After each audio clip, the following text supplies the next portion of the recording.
I would request you all to focus on this particular progression given to you. अगर आप इसे ठीक से देखें, सो डू नॉट थिंक कि ये एक अरिथमेटिक प्रोग्रेशन है। What do I mean by that? देखो आप -12 -8 basically the common difference is of 4। यहाँ भी आप देखेंगे, so this is the common difference of 4।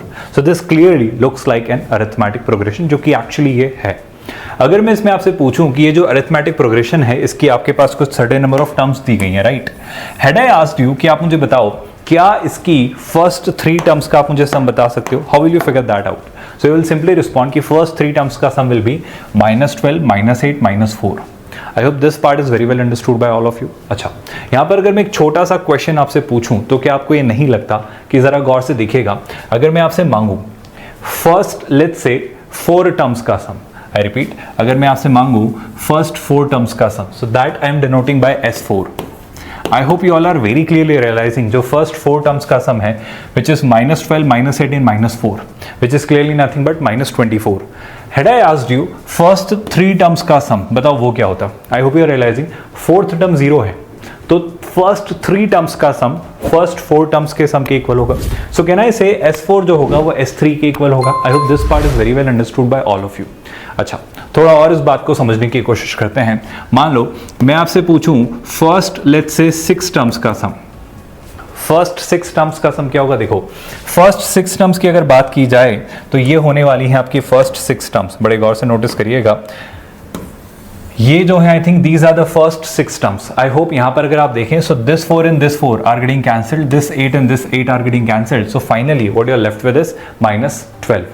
I hope ये पार्ट आपको बखूबी समझ आ रहा है that the sum is turning out to be -12।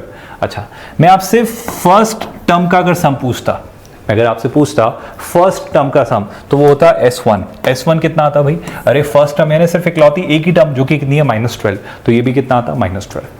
अगर आप एक छोटा सा पैटर्न ऑब्जर्व करने की कोशिश करें, ये एक स्पेसिफिक कैटेगरी के अरिथमेटिक प्रोग्रेशन में ही आपको दिखेगा, जहां पर अगर आपकी एक एपी है जिसमें नेगेटिव टर्म्स हैं और कॉमन डिफरेंस पॉजिटिव है, तो कुछ टर्म्स नेगेटिव है एंड ग्रेजुअली वो टर्म्स फिर पॉजिटिव हो चलेंगे।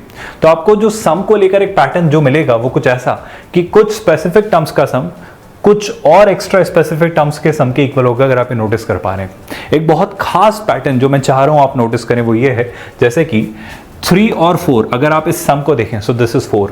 6 और 1 अगर आप इस सम को देखें, दिस इज 3 और 4 इस सम को देखें, सो दिस इज 7। 1 और 6 इस सम को आप देखें, सो दिस इज 7। बेसिकली कोई भी कॉम्बिनेशन, जैसे कि अगर मैं आपके सामने लिखूं S2 और S5, आप करके देख लीजिए सम इक्वल आएगा, क्योंकि 2 + 5 7 होता है।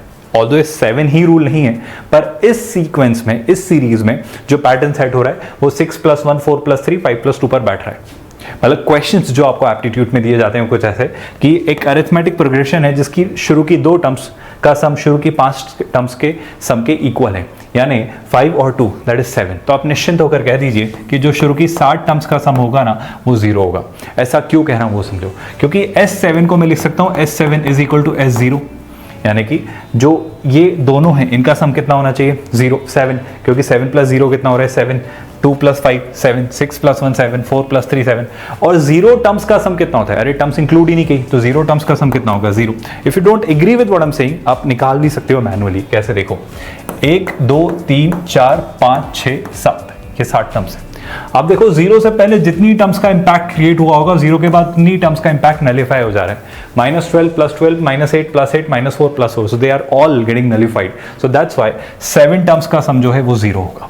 इसे बहुत सिंपली आप ऐसे समझ सकते हो कि किसी भी एपी में अगर n टर्म्स का सम m टर्म्स के सम के इक्वल है, the fact I am trying to make you understand, तो याद रखिएगा उन m + n टर्म्स का सम हमेशा 0 होता है। That's the fact which I would request you all to learn. इस कंसेप्ट को आप अप्लाई करके डायरेक्टली अपने अरिथमेटिक प्रोग्रेशन पर सम पर बेस्ड क्वेश्चंस को वर्कआउट कर सकते हैं। With that I think we can call it today. Thank you so much.